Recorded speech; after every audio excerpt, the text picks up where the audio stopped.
Eu sou a Ana da Biologia. Letícia da Psicologia. Nicole da Psicologia. Vanessa da Psico. Lara da Psico. A gente vai apresentar o artigo Reflexões sobre a Educação, Alteridade e Violência a partir da concepção subjetiva em Levinas, do professor Vanderlei Carbonara.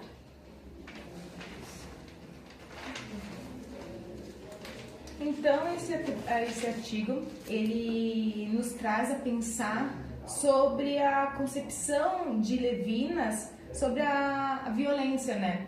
Presente tanto na nossa cultura, na sociedade e presente também nas escolas, como um fator do convívio já e de uma certa forma vista como normal pela sociedade. Inerente, né?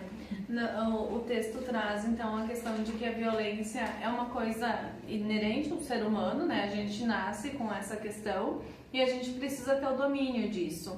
Então, o Levinas traz essa questão da subjetividade, dessa resistência e sobre a sensibilidade também. Outros conceitos importantes é esse domínio que o sujeito que atinge a alteridade, ele faz o domínio então da razão, atingindo a alteridade. Que através, o importante da contribuição dele é que a gente não tem que pensar a violência como algo externo, né? Mas que sim, que é algo sim nosso e que o que nós devemos saber fazer é como lidar.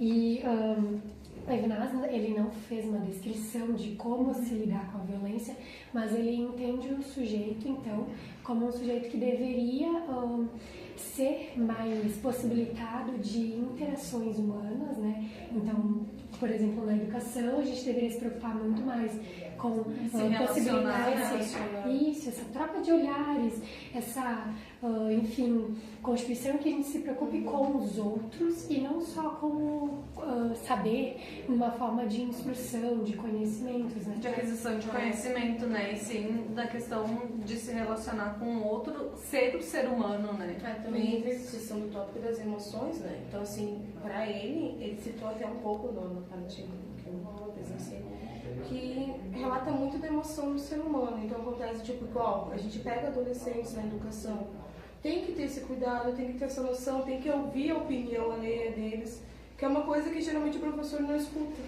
Então, aí pode surgir, vamos dizer, eles estão numa fase de ansiedade, aí pode surgir, por exemplo, um sintoma para a violência.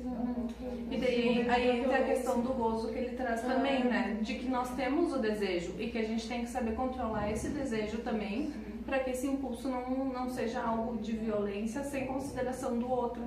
Então, o controle do desejo ele é bem importante, que é a alteridade também. E a partir do controle do desejo que a gente consegue, quando a gente percebe que o nosso desejo não é tão importante quanto a aceitação do outro, né? Quando eu consigo suprimir o meu desejo, né? Minimizar o meu desejo, colocar a relação com o outro acima disso, é quando a gente começa a tomar consciência e responsabilidade sobre os nossos atos, e a partir daí sim ele caracteriza que a violência já não é mais sem consciência, sem intenção, e algo a ser responsabilizado. Isso que tu traz é bem importante, a questão da consciência em relação à violência, porque às vezes um ato violento, ele não quer dizer que a pessoa teve consciência disso, porque se ela não aprendeu desde pequeno ter o domínio dessa violência, saber controlar esses impulsos, essas emoções, às vezes ela não reconhece o outro como outro, então ela acaba agindo de forma violenta. Ela acaba reconhecendo o outro como objeto, um objeto que tu pode ter poder em cima dele, dominação ou excluí-lo. Porque aí que entra a coisa que vocês duas estavam trazendo, Vanessa e Nicole, do prazer, né? Que a gente vive na busca do prazer e que esse prazer ele é finito. Então ele acaba e eu desejo de novo o prazer. E aí eu vou ver esse outro como um objeto para a chegada desse prazer. E que quando a gente entende, quando a gente se torna sujeitos eticamente frente a Levinas, a gente acaba se elevando a isso, né? A gente acaba entendendo que o outro é um outro e não um objeto que possa ser possuído pela gente. Talvez uma compartilhação de atrito, assim como se dizer, uma competição entre ele pode querer o que eu quero e isso não é certo. Então, assim, pode afetar o prazer do outro. Isso. Então, para finalizar, eu acho que a gente pode deixar a frase que está no texto, né, que diz assim: quando a ética está instaurada, não há espaço para a violência. É isso. É isso. Muito obrigada. Obrigada a todos.